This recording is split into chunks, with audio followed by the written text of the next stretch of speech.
家好，宠粉的姨太又来了，真瓜假瓜连环瓜，瓜瓜惊人。这部项武的预告一曝光，杨紫和张艺兴的绯闻就出来了，同款睡衣，这确定不是节目组在营销炒作？靠着这条消息指路，姨太顺利打开了《向往的生活》节目，这么快就更新3期了，小绵羊张艺兴怎么还成了常驻？带着厚重的节目滤镜，姨太一口气追平了3期节目。看之前张艺兴能融进去吗？看之后这季组合真绝了。讲真，看到小绵羊参加向往，姨太蛮不敢相信的。印象里他一直都是乖乖的，甚至有点呆萌。3期节目看下来，我真香了，他绝对是上节目圈粉的。看看这评价，这是要晋级国民女婿的节奏呀！第一次出场他就秀了一把小机灵，在节目组明令禁止的情况下，成功带进5斤牛肉。怎么带进去的？他和导演组谎称箱子里装的是音响，成功避开了检查。到商店拿东西，规则是只能用1个盆装东西，能装多少就拿走多少。小绵羊和师傅黄磊很快就抓到了节目组的漏洞，那就是可以在商店免费试吃。于是大家开始疯狂试吃。张艺兴先下手为强，给每个人分了1根香蕉。往盆里装东西的时候，黄磊充分发挥，把1个盆装得像一辆车。他俩是极限挑战在线吧？看到这阵仗，节目组都惊了，竟然还能这么玩，是我们对规则有什么误解吗？没想到吧，张艺兴竟然这么有综艺感。不过刚加入蘑菇这个大家庭，小绵羊刚开始还是有点不太适应的，总想找点事儿做。刚来就想洗碗，发现洗过了，又开始给自己找活干，那就给大家煎个牛肉吧。But 菜够了，又想多了。但是我们勤劳的小绵羊怎么会轻易放弃呢？这不扭头又开始到院子里找活干。看到何老师拿树苗，立马跑过来，我来。看到何老师端水果，勤奋羊又出来抢活了，我来。3期节目看下来，姨太已经彻底被我来洗脑了。这种男人可以入手一个不？真正让我好感拉满的还是他的小动作，给师傅留饭，怕饭菜冷了还拿小碟子盖上。当何老师让他吃最后一块排骨的时候，他反而让子枫妹妹吃。敬酒的时候也很有礼貌。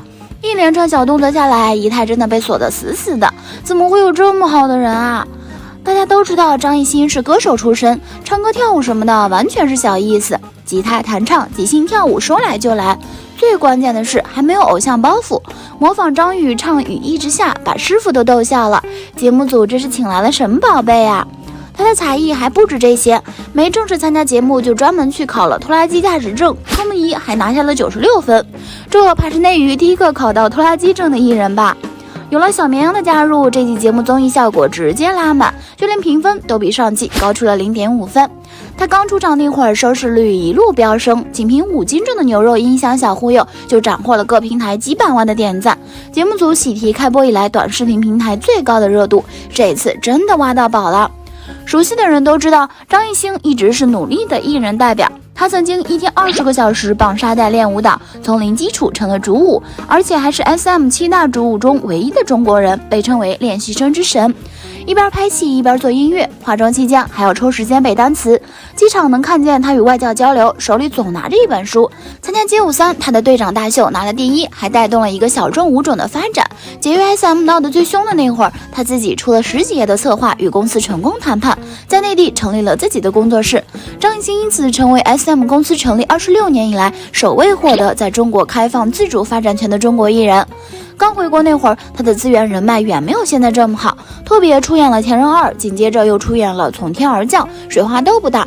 幸运的是，他遇到了《极限挑战》，凭借这档综艺，他圈粉无数。偷偷说一句，姨太就是因为这档综艺被他圈粉的。在这档综艺里，他收获了大批粉丝和路人缘，也收获了5位疼爱自己的哥哥。孙红雷带他出演了好先生，他在里面本色出演学厨小菜，呆萌又可爱。今年他有2搭扫黑风暴，光看这阵容，孙红雷、张艺兴、江疏影、刘奕君、谭凯就把期待值拉满，完全就是全员恶人啊！而且这次的孙红雷和张艺兴不再是主厨和小跟班，而变成了警察和反派的双雄对决。瞧瞧这大背头造型，惊不惊喜，意不意外？除了孙红雷，其他哥哥对他帮助也很大。功夫瑜伽是王迅牵的线，一出好戏则是黄渤导演。虽说哥哥们给他提供了不少助力，但他自己也蛮争气，演技越来越好。参演老九们多多少少沾了出身的光，因为自己是长沙人，刚好符合角色二月红的设定，而且南派三叔也蛮青睐他，所以有了深情又温润的二月红。不过他演的二爷真的太戳了，为了自己爱的丫头，可以毫不犹豫倾家荡产，对兄弟也有情有义。虽然也沾了人设的光，但他的演技一点也不出戏，要不然也不会有老九门番外2月花开了。后来他又和南派三叔开展了第3次合作，在黄金瞳本色出演男主庄瑞，沙海还是南派三叔的本子，客串谢雨辰，能让一个作者这么青睐，绝对是有2把刷子的。不过最让一太震惊的还是他的大明风华，讲真，我看这部剧完全就是冲他的演技去的，单说大家可能感受不到，咱们对比来看看，这是前期的他，虽然有点气势，但总觉得差点东西。到了后期，完全就像开了挂，乍一看还以为是哪个老戏骨，演戏演到这个水平，绝对超越了及格线，哪个优秀也是可以的。虽然拍了不少戏，也参加了不少综艺，但他一直没有丢了自己的老本行，坚持做音乐。首发的迷你1专《Lose Control》在韩国发售，打破韩国 solo 歌手的专辑销售记录，至今无人打破，成为韩国 G 榜前50的唯一 solo 歌手。之后发布的2专 Shape 在国际上也取得了好成绩，随便干啥都拔尖，这可不就是传说中别人家的孩子吗？可表面的光鲜往往都是用努力堆出来的，没有人能随随便便成功。